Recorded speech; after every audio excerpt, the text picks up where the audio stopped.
Lord, Panginoon, mahal na mahal kita. Panginoon, mahal na mahal kita. Panginoon, mahal na mahal kita. Panginoon, mahal na mahal kita.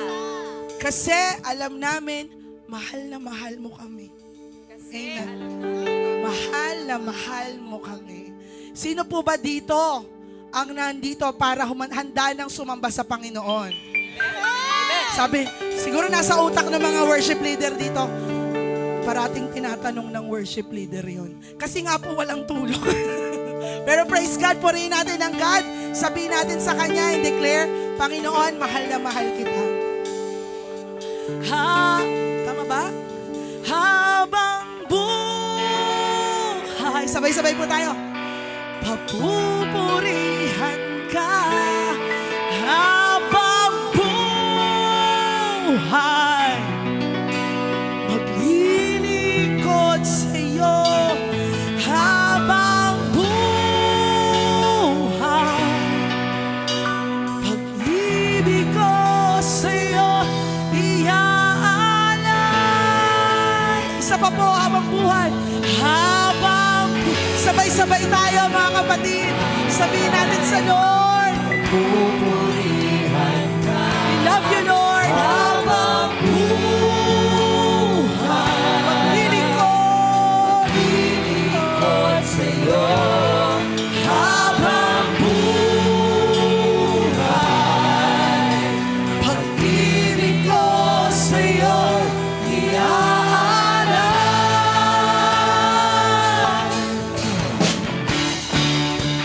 Hallelujah!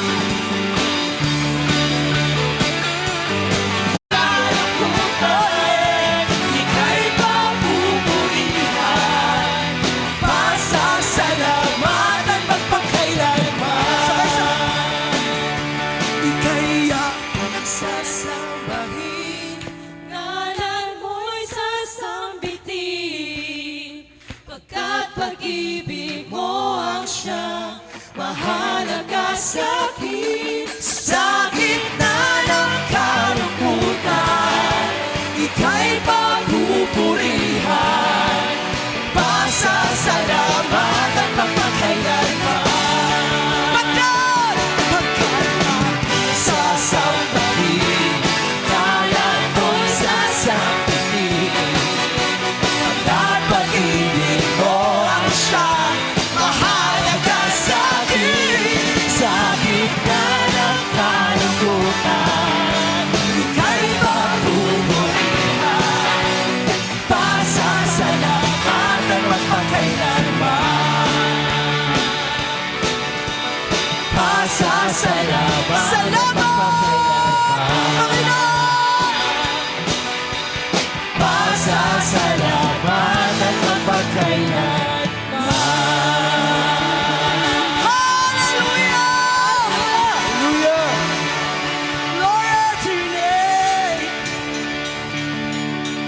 Hallelujah! Talagang napakasarap po na magbigay ng papuri at pasasalamat sa ating Panginoon. Amen po ba? Amen.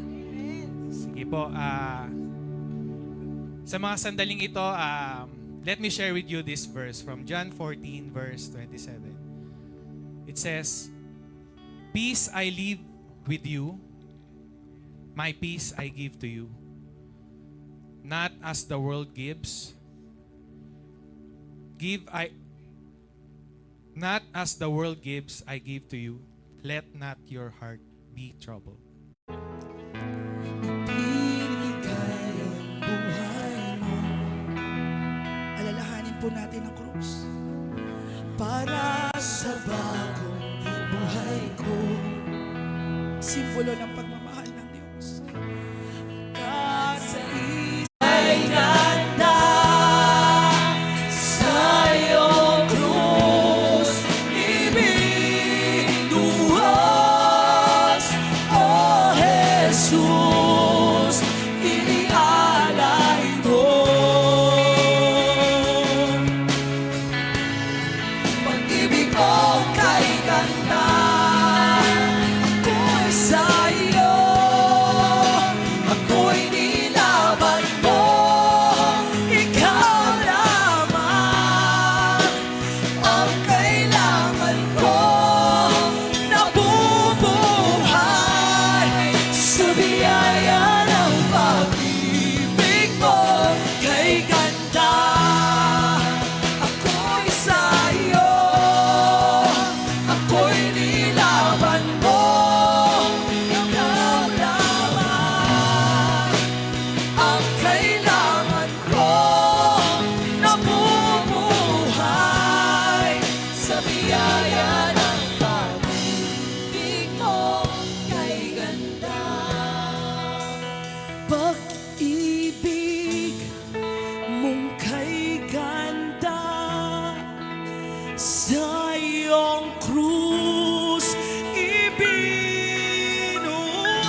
Pag-ibig mo kay ganda. Sabihin natin, pag-ibig mo kay ganda. Hallelujah.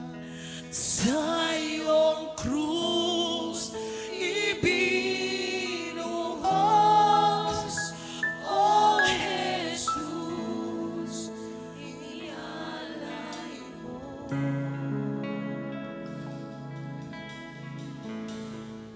Ibig mo kay ganda.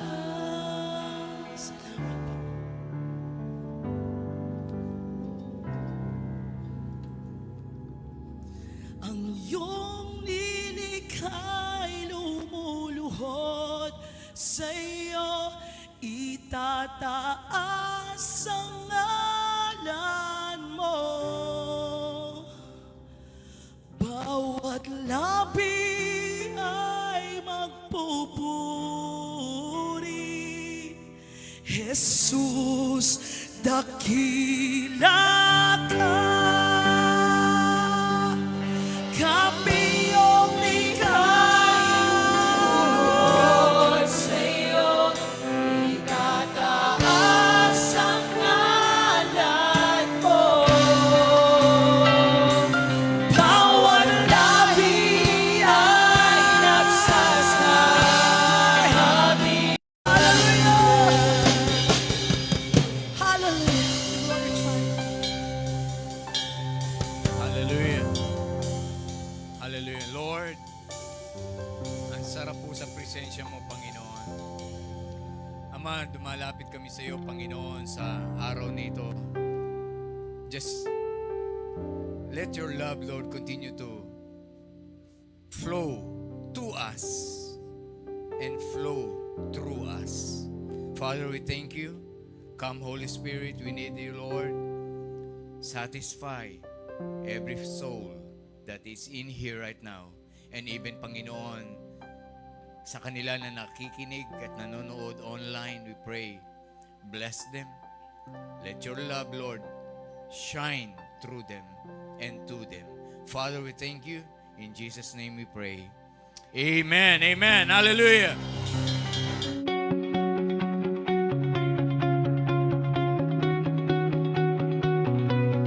Minsan pa nga po, palakpakan natin ang ating Panginoong Diyos. Hallelujah. Habang nagwo-worship tayo kanina, biglang pumasok sa isip ko, bakit ganun? Parang ang lapit natin kay Lord. Tingnan nyo nga yung katabi nyo, mukha bang malapit na kay Lord? Hallelujah. Praise the Lord, no? Minsan pa, congratulations sa ating mga kapatid na ikinasal kahapon. Congratulations. Cassie and Russell, praise God, no? Pinamagatan ko lamang po ng simpleng-simple ang ating pong, hindi na po ako lumayo doon sa ibinigay na assignment ni Pastor Alexis, no? Hindi na po ako lumayo at nilagay ko po doon selfless love and loyalty, no? Kaya lang dinagdagan ko siya, the love story. Wow.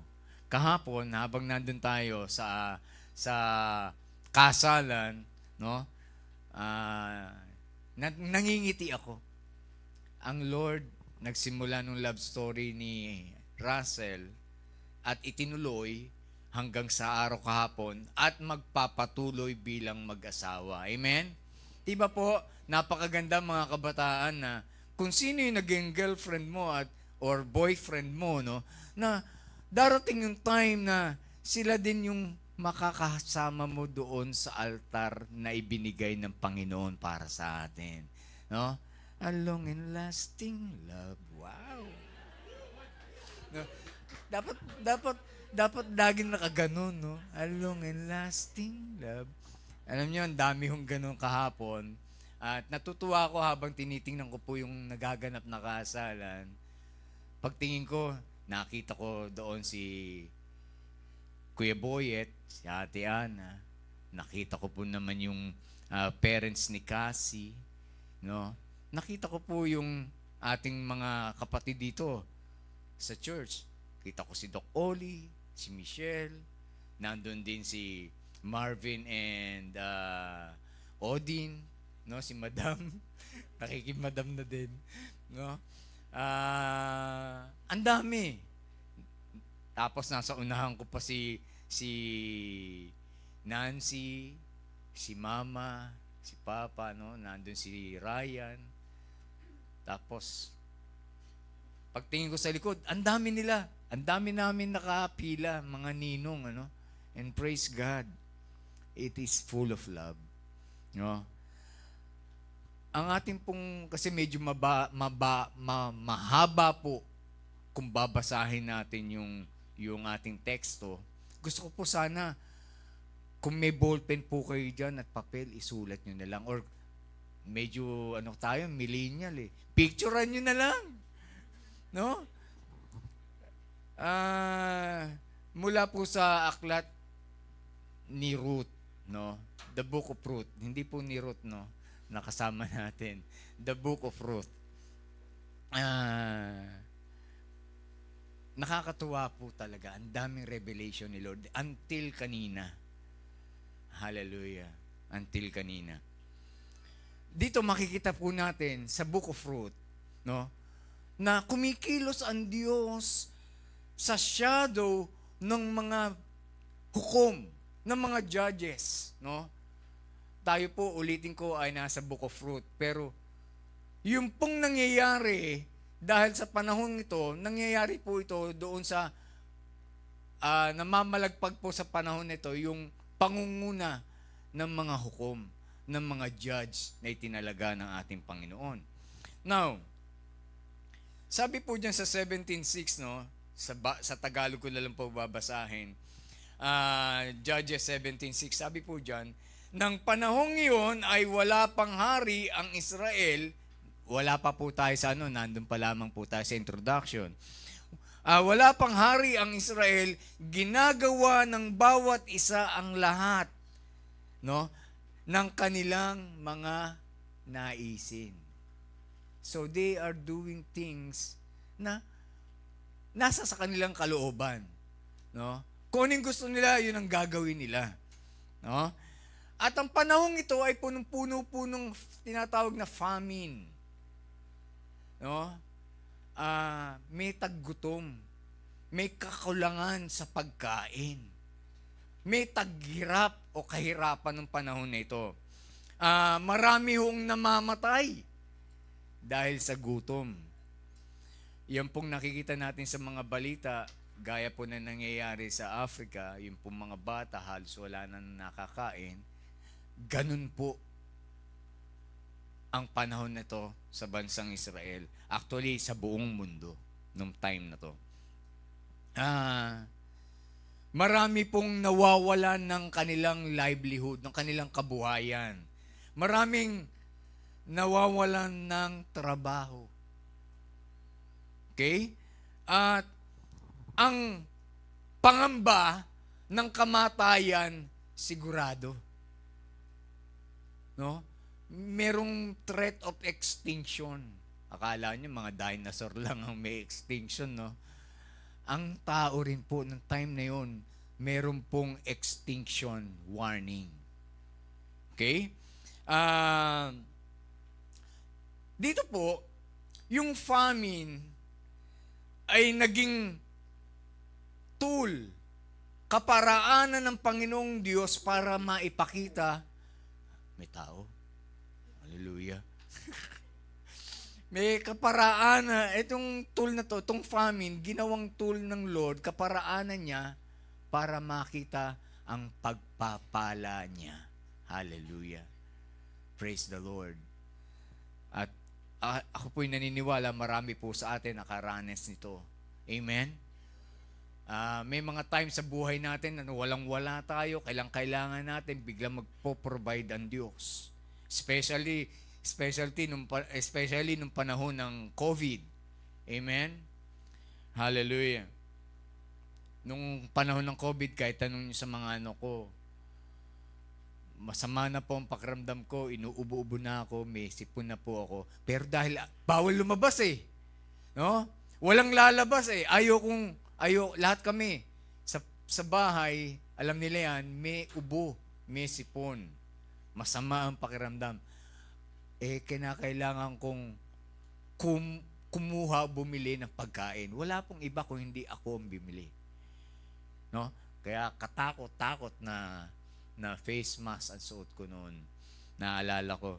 Pero did God fail to bless us? Amen? Diba? Hanggang ngayon nandito ka, nagpupuri ka sa Panginoon. Hallelujah. Yun yung katotohanan eh. Amen? Na sa mga pangyayaring ito, ang Diyos pa rin ay kasama natin at gumagawa ng kaparaanan sa mga buhay natin. Hallelujah. Praise the Lord. Palakpakan po natin ang Panginoon. Hallelujah. Hallelujah. Dito, sa ating pag-aaralan sa book ni Ruth, no, we are being introduced to a God who is not distant. Wow. Pinapakita sa kwentong ito na pinapakilala nila na ang Diyos, kahit hindi natin nararanasan, ang Diyos po kumikilos doon. Hallelujah. Sabi ko nga kay Joy kanina, ang Lord kumikilos nang hindi natin alam. Akala nyo lang hindi kumikilos, pero naka-prepare na ang blessing at ang kalooban ng Diyos sa atin. Amen? Hallelujah! Purihin po natin ang Panginoon. Sige po, lakas po natin palakpak para po sa Panginoon. No? Nilagay ko diyan.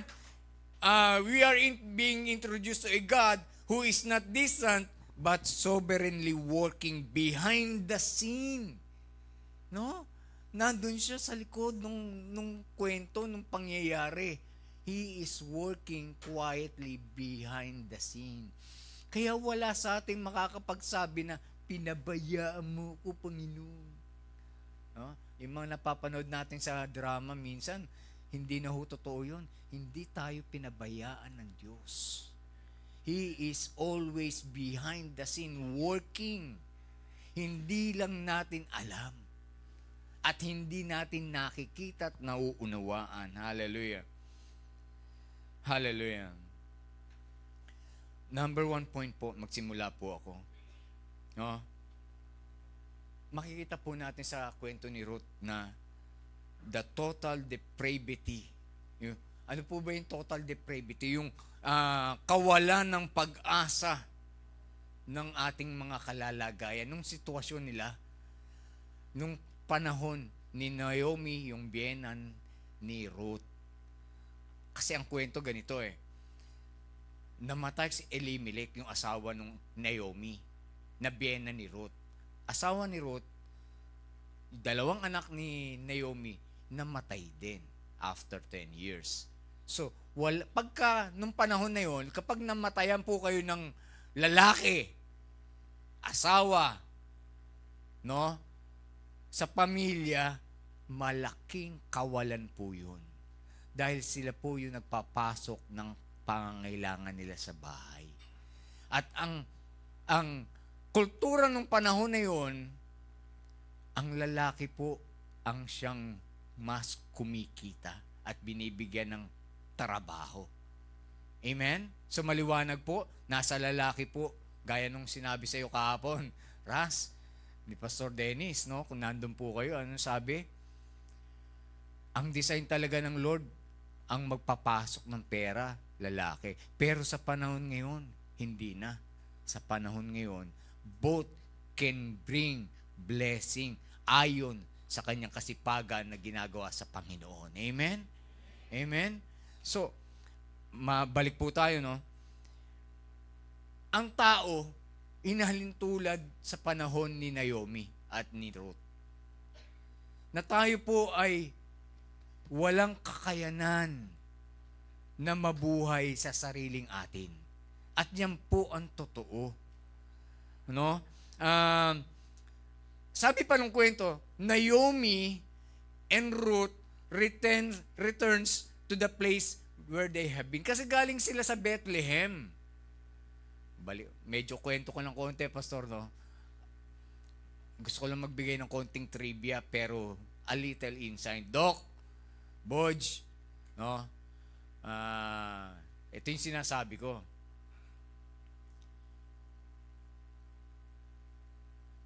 Ang plano ng Diyos sa'yo, hindi mo nakikita. Hindi mo nauunawaan, pero nandoon ka sa plano. Alam niyo po ba, ang Panginoong Yesus ay tinawag na the bread of life? Tama po ba ako? Pero konting insight na gusto kong ilagay natin sa puso natin. Mga kapatid kong mga nanonood sa TV, no? Nanonood sa internet, sa ating mga narito. Kung si Jesus Christ ay bread of life, alam niyo po ba ang Bethlehem na ang ibig sabihin ng Bethlehem? Ang ibig pong sabihin ng Bethlehem, house of bread. Saan nanggaling yung bread of life? 10 bayan sa house of bread. Nakita niyo yung irony? Nakita po ninyo? Na totoong simulat sa pool, makikita po natin na ang kalooban po ng Diyos pag nangyari, nakaplano yan. Amen? Amen? Palakpakan po natin, Panginoon. Ang planong yan, hindi para wasakin ang buhay mo, kundi para gamitin ka ng Diyos at makikilala mo siya at pagpalain ka at ang pamilya mo. Hallelujah. Kaya wag po natin isipin na kapag may problema tayong mabigat, may sakit tayong mabigat, yan, kalooban ng Diyos yan. Totoo. Pero kalooban din ng Diyos na ipakita sa pamamagitan ng buhay mo ang pagpapala niya. Amen? Alam niyo po kahapon, no, makwento ko lang ng konti. Gabi, nandun na ho kami, Ras, diba? Kumain kami ng, si ba kasi ni Pastor. Kumain kami nung gabi ng ng sinangag. Ang sarap nung, ano nga yun? Tapsilog. Ang sarap. Ay, praise the Lord, wala akong gulay. No? Ang sarap eh. Kain ako ngayon. Tapos, ang laki pa nung serving nila. Tapos, kinaumagahan, praise God. Ganun uli. Kaya lang, this time, ano nga yun? Tosino, tsaka hotdog. Wow. Hallelujah. Praise the Lord. Ang sarap. Pagkakataon. After po nung pagkain namin, sabi ko kay Chris, yan hindi kita pinaya. Nasa ka na? Hindi kita nioloko hinatid ako ni Chris. Sabi ko kay Chris, hatid mo ako sa kwarto. Magpapahinga lang ako. Pero ang totoo po, habang nagkwekwentuhan kami doon, Doc, nagkwekwentuhan tayo doon sa wala po akong makita, hala. Hindi ko maipokus yung mata ko, hala. At parang tutumba ako. Pero, ang maganda ron, alam niyo kung after ng mga 5 minutes, may pumasok na doon sa room kasi kasama ko sila, nag-start na silang mga magsikilos, mag-practice. Alam niyo, nakakatuwa ang Panginoon. Dahil, okay na Lord, malinaw na ulit tingin ko. No? Alam po natin na ang Diyos po, hindi tayo dadalhin sa isang bagay na ikakapahamak po natin. Tandaan yan, God will not do that. Ang gagawin sa atin ng Diyos, God will bring us through that. Sasamahan tayo ng Panginoon dun. Why? Para maipakita ang glory niya sa buhay natin. Amen? Hallelujah. Kaya mga kapatid ko nanonood, hallelujah. Ano man po kinasasadakan ng inyong buhay ngayon, maniwala po kayo sa Panginoong Yesus. Darating yun po yung time para po sa inyo na kayo po ay ngingiti at magsasabing salamat Diyos. Hallelujah. Talaga at ilapit lamang po natin ang ating mga buhay sa Kanya. No, umuwi po si Naomi, no? Ang sabi po niya doon sa isang talata doon sa Ruth chapter 1 verse 19 to 21, no? Tinawag niyang empty yung buhay niya. At the same time, bitter. No? Bitter, mapait yung kanyang naging buhay. sabi po ng Tagalog, verse 19, kaya't nagpatuloy sila ng paglalakbay. Pabalik na ho sila eh. Kasi namatay na nga ho si Elimelech, namatay yung dalawang anak ni Naomi, wala na. Mahirap na ho sila. Actually, nung umalis po sa Bethlehem, si Naomi at si Ruth at yung pamilya nila ni Elimelech at yung dalawang anak na namatay, maganda po ang buhay nila. Kaya po sila umalis sa bansang Bethlehem, sa Bethlehem kasi nagkaroon nga ho ng famine. Ang akala nila sa pupuntahan nila magiging mas okay sila. Pero dahil nga po namatay, naghirap po si Naomi at si Ruth. Nung bumalik po sila, no? Tuloy ko po yung pagbasa. Kaya't nagpatuloy sila sa paglalakbay. Pagdating nila sa Bethlehem, nagulat ang lahat. Hindi ba si Naomi ito? Tanong ng kababaihan. Doon pa lang makikita mo na may mga ano eh, no? Wala po akong sinabing ano ha. Ang sabi ko lang napag-uusapan. Kayo talaga kung ano kagad iniisip nyo sa akin eh. Napag-usapan mo si Naomi, tiba si Naomi to, ba't nagbabalik? Tiba maganda buhay nito? Verse 20, sumagot naman si Naomi, huwag na ninyo akong tawaging Naomi. Tawagin ninyo akong Mara. Wow, pwede pala pag may problema ka. Uy, huwag mo na akong tawagin Jonathan. May problema ako ngayon, pogi na lang. Naka-score din ako na isa pa. Huwag na ninyo akong tawaging Naomi, tawagin ninyo akong Mara. Sapagkat ako'y pinabayaang magdusa ng makapangyarihang Diyos. Verse 21, masagana ang buhay namin ni Elimelech nang umalis dito. Ngunit ibinalik ako ni Yahweh na walang anumang dala. Huwag ninyo akong tawaging Naomi sapagkat ako'y binigyan ng makapangyarihang Diyos ng matinding kasawian sa buhay. So pinalitan niya yung pangalan niya kasi bumalik siya bigo. Akala nila pag alis nila mas magiging maganda buhay. Yung pala nasira lang lalo ang dating sa kanila. Alam niyo po ba ibig sabihin ng Naomi? Sa English, pleasant. No? Kaaya-aya ang ibig pong sabihin ng Naomi. At yung salitang Mara, no? Ang ibig naman pong sabihin nito ay bitter, mapait. No? Kaya sabi niya, huwag niyo na akong tawagin Naomi. Mara na lang. No? Naomi and Ruth, no, ay nagpunta sa isang bayan na masasabi nating cursed, no, isinumpa, no. Napunta sila ron. Akala nila mas magiging mainam, pero kasawian pala ang dala nito. Dito po ay pinapakita na ang tao po ay tinasabing destitute. No? Destitute. Pag sinabi yung destitute, anong ibig sabihin? Nakakatakot ang salita na to. Ginamit kasi ito at magandang naipakita sa gustong-gusto ninyong mga kabataan, sa mga gustong-gusto ninyong mga pelikula. Darating yata ito, inaabangan na natin. December pa lang. Balita pa lang, parang inaabangan na no? No? Yung Doctor Doom, The Avengers. Yung destitute kasi pinakita sa Avengers No? Si Thanos is destitute ng mga planeta. Siya yung sumisira. No? So ibig sabihin, walang natitira. Pag destitute ka, wala kang kinakain. Wala kahit ano. Kaya mapalad po tayong mga Pilipino, mas maayos po ang buhay natin kesa sa ibang bansa. Kaya tigil-tigilan na po natin ang pag-angal. Hello? Pag-uwi ng bahay, no, nakakita, pastor, no, samantalang tayo, sarap na sarap tayo. Nakita natin, hindi na nga lang pwede sa akin. Nakakita tayo ng tuyo.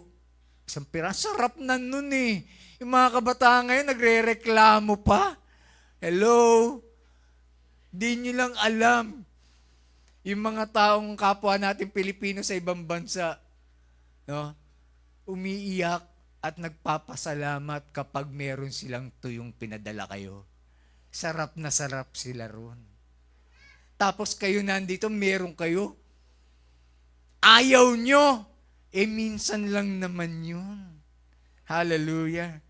No? Humanity, pinapakita rito, humanity is depraved, destitute. Wala pong kakayanan. Nilagay ko po dito, poverty-stricken. No? Talagang punong-puno ng paghihirap ang tao. No? At makikita rin natin ipinakita rin sa Book of Ruth na ang tao ay alienated from God.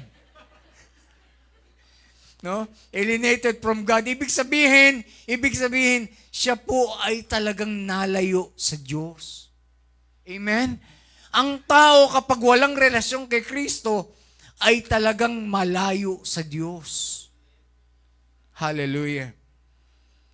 Helpless. No? Helpless ang tao kapag malayo sa Diyos. Helpless tayo sa ating mga kasalanan. No? Ang tao po pag walang Diyos, wala si Kristo sa buhay niya. Para po siyang nagba-backstroke. Ang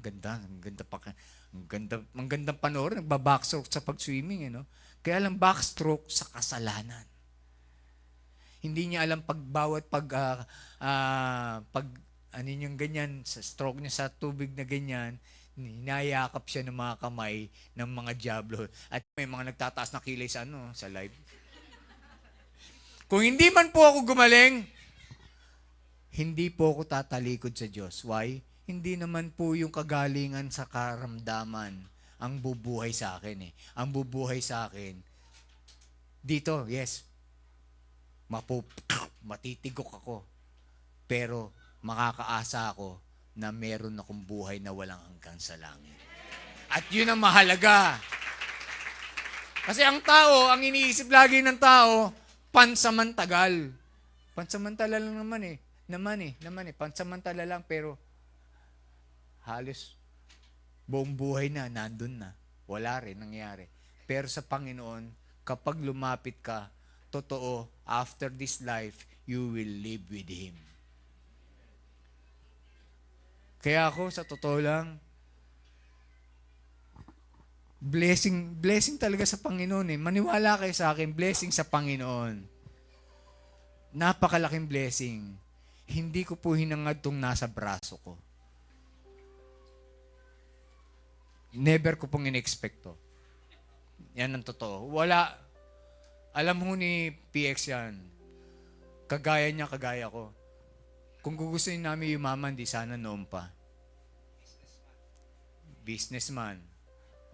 Meron kayo ritong sakali. Kung nakilala niyo ako, meron kayong drug dealer. Hindi po, drug dealer po ako dapat.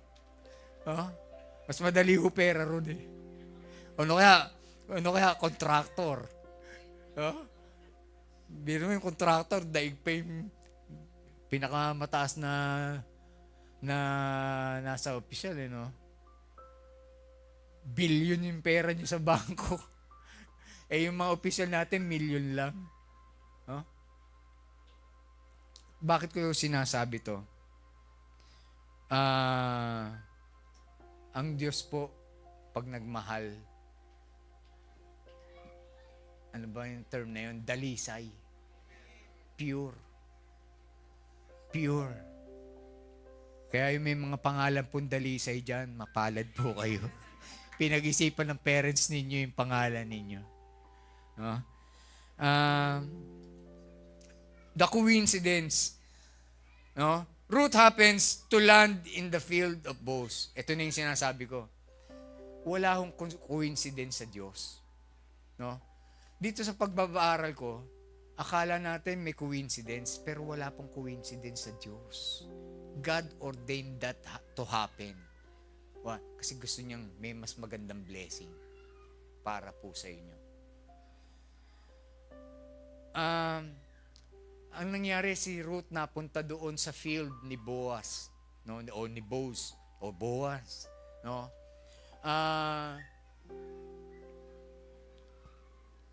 Gusto ko pong sabihin sa inyo, kayo pong mga nanonood ngayon, yes, may nagtataas ng mga kilay sa inyo, pero hindi ho coincidence ang panonood ninyo sa oras na ito. Itinalaga po ng Diyos na mapanood nyo ako at pakinggan dahil may gusto ho siyang ibigay sa inyo.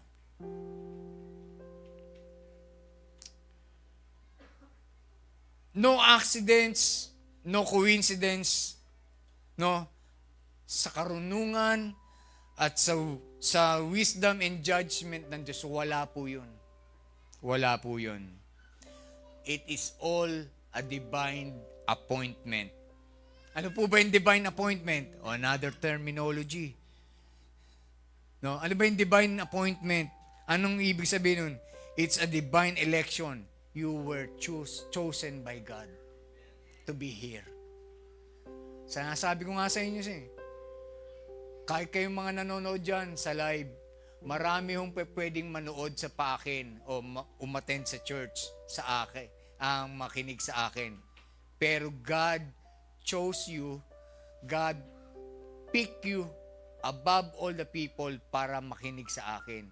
Pwede naman makinig sa akin mga tambay sa kanto Amen? Sila yun nandito. Pwede naman yun Pero bakit kayo ang nakikinig at nanonood sa akin?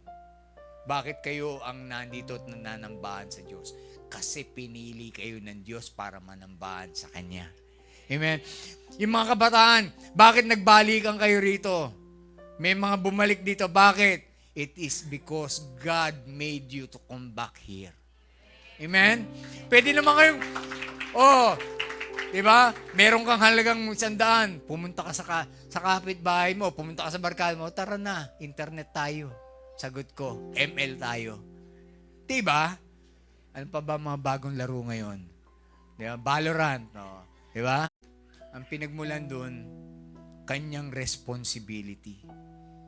Kasi, pansinin nyo, pero hindi po ako natatapos dun Yes, inako niya mapangasawa si Ruth, no?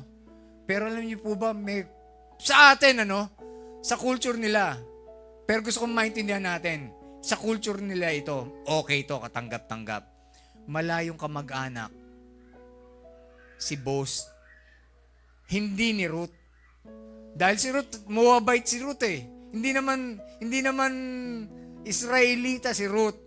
So, kaya wala ring koneksyon. No? So, malinaw, no? Walang koneksyon.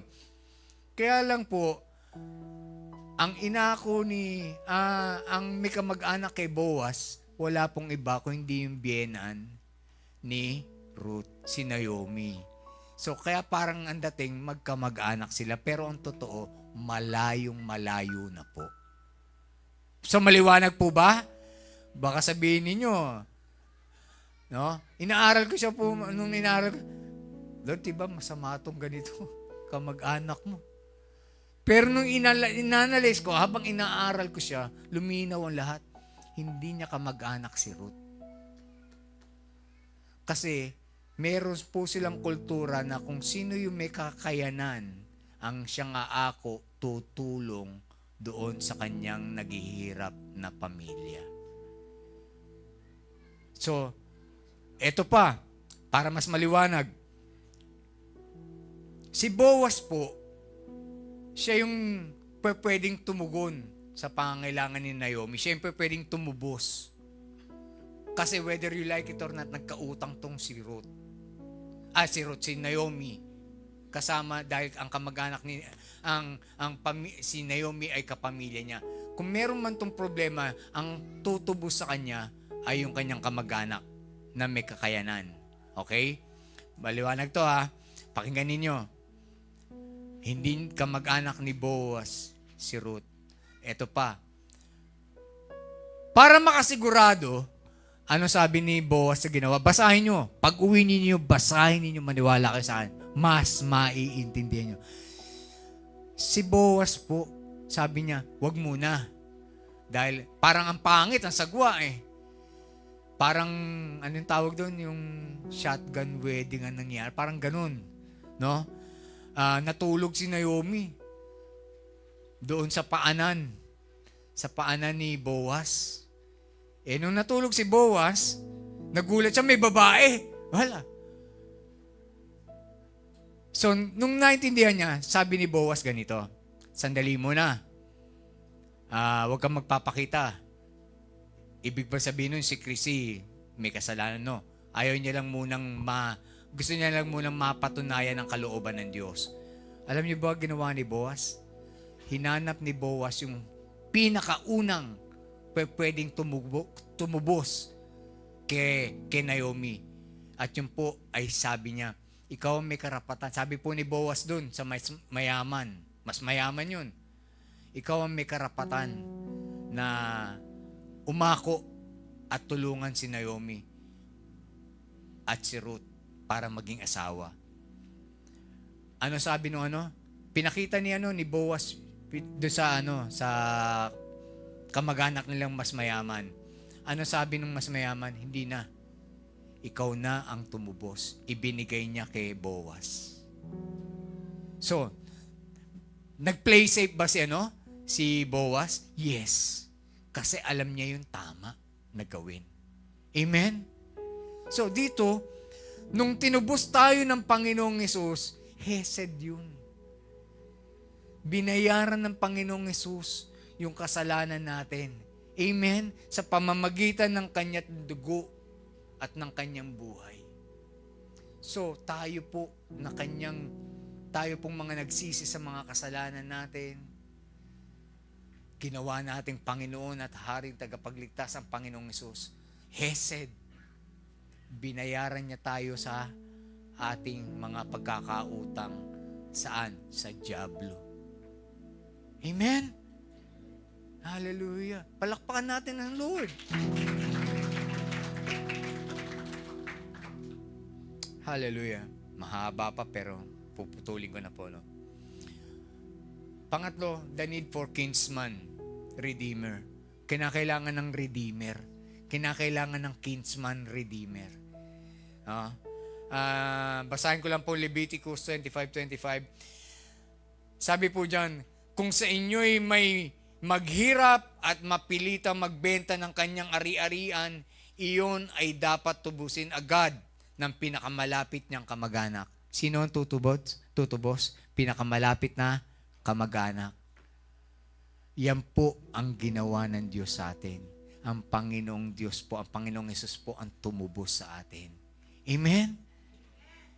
Kamag-anak ba natin si Lord? Hindi. Diba? Kamag-anak ka sabi.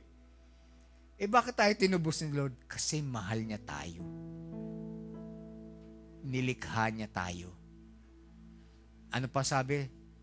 Last week, nilikha tayo ng Panginoong Hesus. Nilikha tayo ng Panginoong Diyos sa wangis niya. Amen?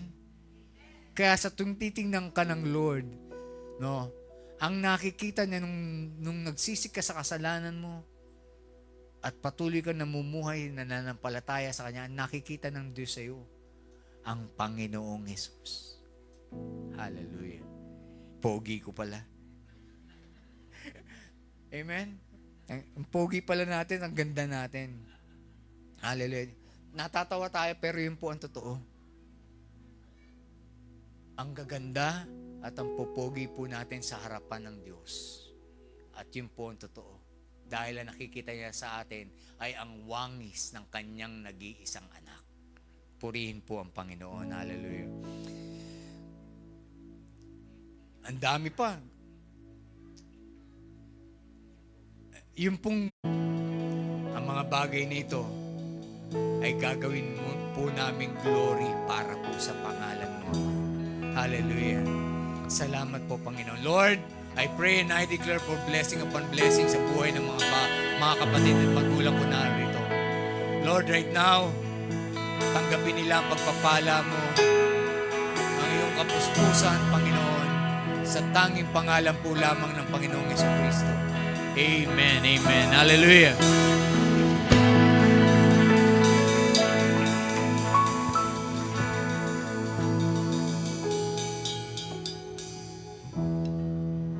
Sige po, maraming pong salamat. Tayo po'y umupo muna po. Pastor, maraming salamat sa iyong mabuting mensahe na talagang tumatak sa puso ng bawat isa.